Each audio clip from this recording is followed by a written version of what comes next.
So one important part of this vehicle's prowess or success in handling is this little box here. This is a weight box. And while I can't recall exactly how much weight I've put in there, it is full, completely full of weight.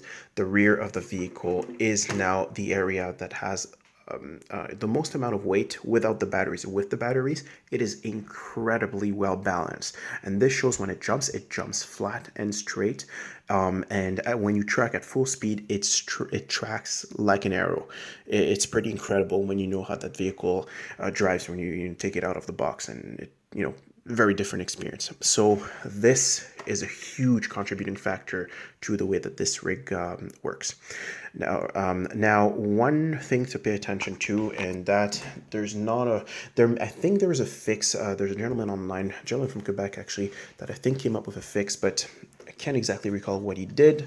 Long story short, the differential here is a dirt magnet. So the ability to lodge dirt and grime in this area here is pretty impressive. There's a huge hole there. So that's just one thing to pay attention to or to keep in mind if you're driving your rig in an area where you have a lot of sand. Beside this, the only modifications that we've done is obviously we've added lights, which, by the way, they're very small, but they are super bright. Very useful because I do most of my driving at night, and we've added this, the rear lights there. One more thing that has a great impact on the driving experience, the tires. Actually, the wheels and tires, I should say.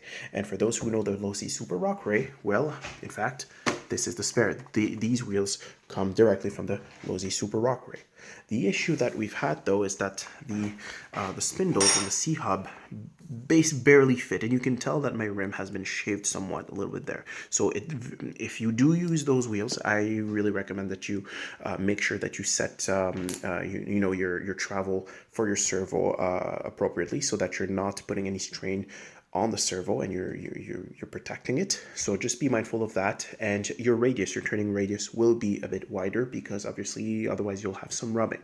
But that is fine because the truck is powerful enough to be controlled from the rear end, so it makes for a fun and enjoyable experience, and the understeering inherent nature of this vehicle makes it quite controllable.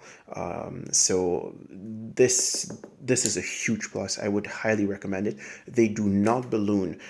So they do balloon a little bit on the Losi Super Rocker because it's so much more powerful. But on this guy, which on 6S, they are perfect. It's the perfect amount of traction, barely traction roll.